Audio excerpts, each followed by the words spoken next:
Just keep going, just keep going up, just keep going, just keep going up. You can't turn back, you come too far, you can't give up, you work too hard. Just keep going, just keep going up, just keep going, just keep going up. You can't turn back, you come too far, you can't give up, you work too hard. Welcome to Dissertation in 90 Days, the podcast that helps you navigate the doctoral journey with practical advice and strategies. I'm Dr. J, your host and a spokesperson for Grad Mentor Network. It's great to have you here.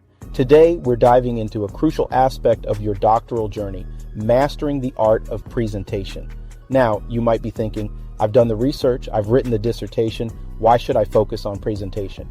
Well, effectively communicating your research findings is just as important as the research itself. It's the bridge between your hard work and your audience's understanding.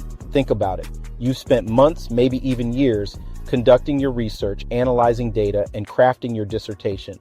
But if you can't convey your findings clearly and compellingly, all that effort might not have the impact it deserves. Your ability to present your research effectively can influence how others perceive your work, its significance, and ultimately, its contribution to your field. In this episode, we're going to explore practical strategies to help you communicate your research with confidence and clarity. We'll cover everything from organizing your content to engaging your audience, ensuring your message is both understandable and memorable. Whether you're preparing for a conference, defending your dissertation, or sharing your findings with a broader audience, these tips will equip you to present your work with the impact it deserves. So grab your notes, get comfortable, and let's embark on this journey together. By the end of our time today, you'll be equipped with the tools you need to make your research presentations not just informative, but impactful and engaging. Let's get started. Now let's dive into the first crucial step in mastering your presentation, understanding your audience. First things first, know who you're speaking to. Are you presenting to academic peers who understand the intricacies of your field? Or are you addressing non-experts who might not be familiar with the jargon and complex concepts? This distinction is key because it will guide how you frame your content and the language you use. When presenting to academic peers, you can dive deeper into the specifics. Use technical terms and elaborate on complex methodologies because they'll likely appreciate and understand the detailed explanations. However, remember to keep it engaging. Even experts appreciate a well-told story or an interesting analogy that brings the data to life. On the other hand, when your audience includes non-experts, simplicity is your friend. Avoid heavy jargon and break down complex ideas into more digestible pieces. Think of how you'd explain your research to a friend or family member who's not in your field. Use everyday language and focus on the broader implications of your findings rather than the minute details. Now, engaging different audiences requires a bit of a balancing act. For a mixed audience, you need to find a middle ground. One effective strategy is to start with the big picture, give an overview that everyone can understand, then gradually zoom in on the details. This way, you hook both the experts and the laypersons right from the start. Analogies and examples are incredibly powerful tools here. Relatable analogies can turn complex concepts into something familiar and easy to grasp. For instance, if you're explaining a complicated process, compare it to something simple like baking a cake or navigating a city. These comparisons can make your content more accessible and memorable. So by knowing your audience and tailoring your content accordingly, you can ensure that your presentation is both informative and engaging, no matter who's in the room. Transitioning smoothly from broad strokes to finer details will keep everyone on board and interested in your work. Now that we've talked about understanding your audience, let's move on to structuring your presentation. This is where you really shape how your message comes across. Start with a captivating introduction. You want to grab your audience's attention right from the start. A good way to do this is with a quote, a question, or a surprising fact. For instance, you might start with a statistic that highlights the importance of your research, something that makes people sit up and take notice. Once you have their attention, clearly state the purpose of your presentation. Let your audience know what to expect and why it matters. This sets the stage and gives them a reason to stay engaged. It's like saying, here's what we're going to explore today and why it's worth your time. Now let's talk about the body of your presentation. This is where you dive into the meat of your content. It's important to have a logical flow of information. Typically, you start with the background, give some context to your research, then move on to the methods, how you conducted your research. After that, present your findings, what you discovered. Finally, discuss the implications, why your findings matter and how they can be applied. To help guide your audience through this flow, use subheadings and signposts. Subheadings act as markers that break up your presentation into manageable sections.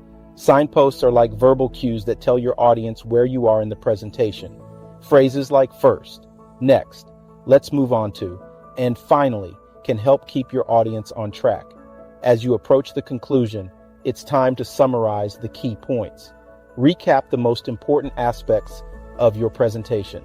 This reinforces what you've covered and ensures that your audience walks away with a clear understanding of your main messages. End with a strong takeaway message. This could be a call to action, a final thought, or a memorable statement that ties everything together.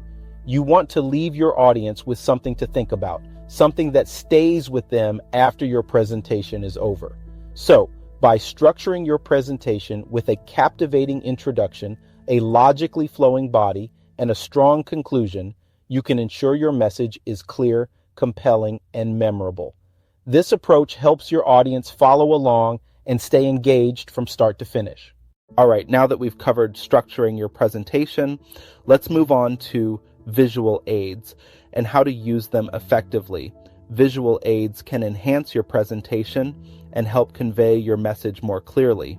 First, let's talk about the types of visual aids. Slides are the most common, but don't limit yourself to just text on a screen.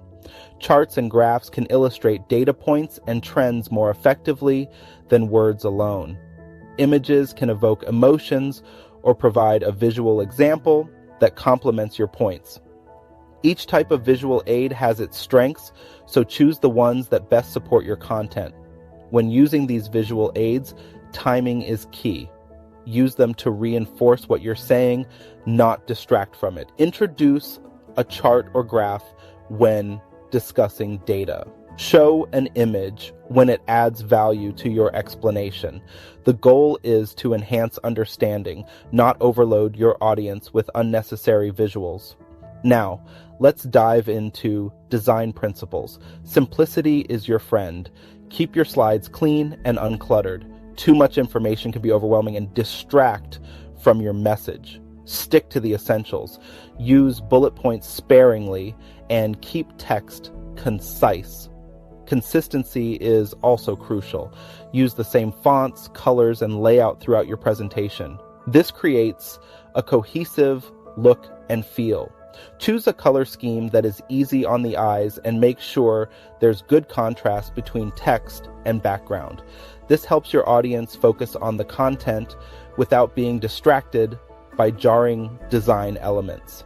Highlighting key points with visuals is a powerful technique. For example, use bold or contrasting colors to emphasize critical data on a graph. Arrows or callouts can direct attention to important areas. This makes it easier for your audience to grasp the main points at a glance. Now let's talk about practicing with your visual aids. Familiarize yourself with the flow of your slides and practice transitioning smoothly between them. This ensures your presentation runs seamlessly. Avoid reading directly from the slides. Your slides should support what you're saying, not serve as a script. Use them as prompts to elaborate on your points, not to repeat what's written on them. Effective use of visual aids can make your presentation more engaging and easier to understand. By choosing the right types, keeping designs simple and consistent, and practicing your delivery, you can make your visuals work for you and enhance your audience's experience. Great. We've covered visual aids. Now, let's dive into the heart of your presentation, delivery. How you deliver your presentation can make all the difference in how your audience receives your message. Let's start with public speaking techniques. Feeling nervous? It's perfectly normal.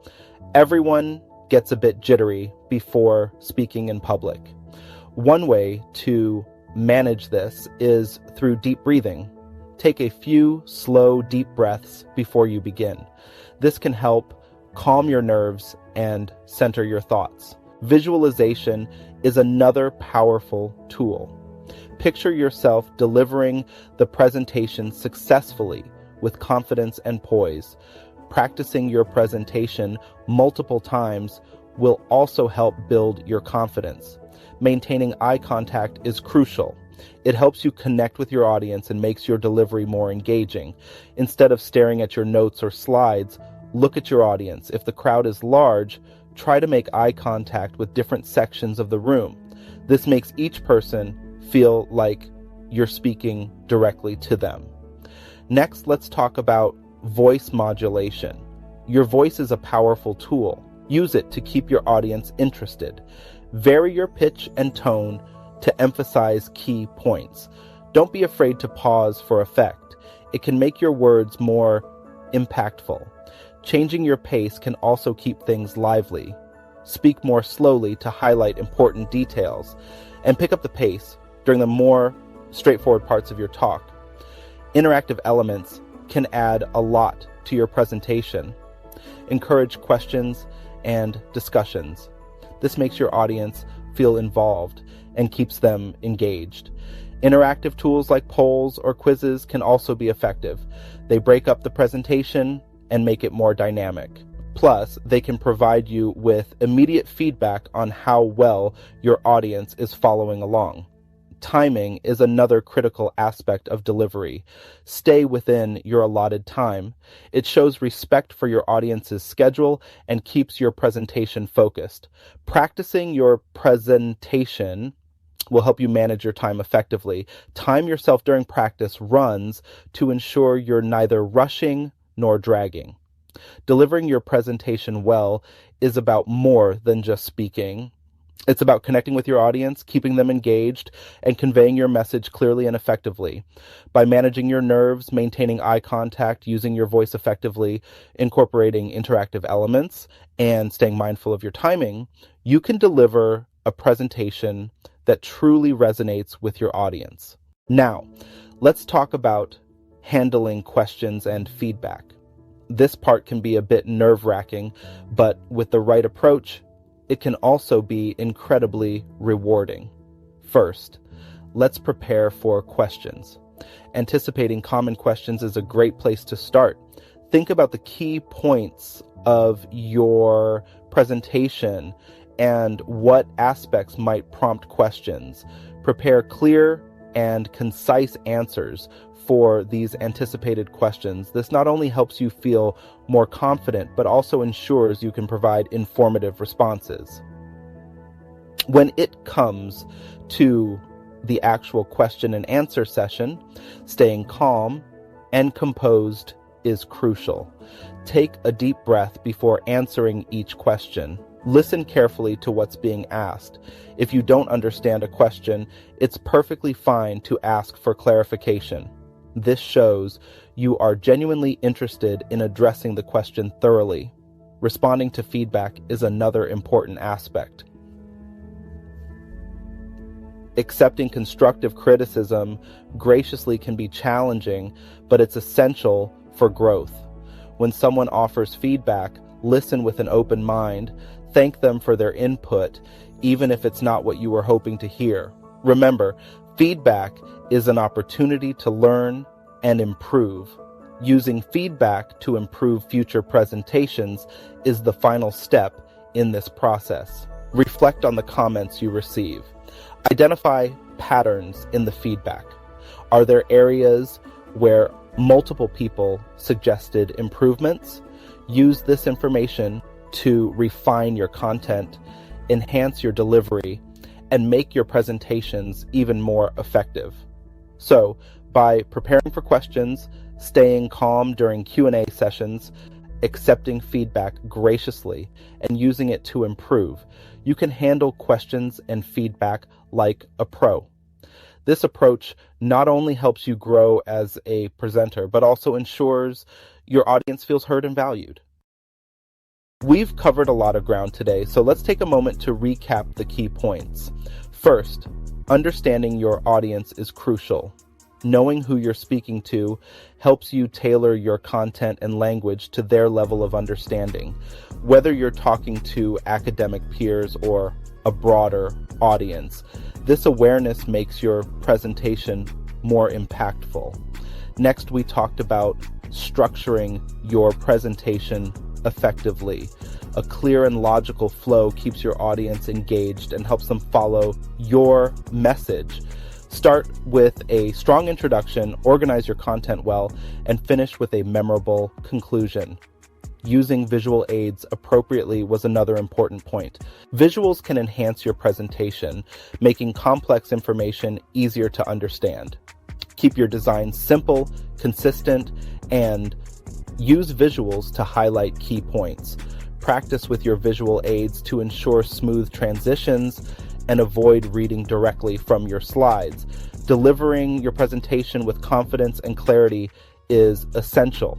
Manage your nerves, make eye contact, and use your voice effectively to keep your audience engaged. Interactive elements like questions and polls can also enhance engagement and make your presentation more dynamic. Finally, we discussed handling questions and feedback professionally. Prepare for common questions, stay calm during the question and answer, and accept feedback graciously. Use this feedback to improve your future presentations. Remember, the key to a successful presentation is practice and preparation. The more you hone your skills, the better you'll become at presenting your research findings effectively. Thank you for listening to Dissertation in 90 Days. I hope you found today's episode helpful. Join us next time as we explore another vital aspect of your doctoral journey. Until then, happy researching.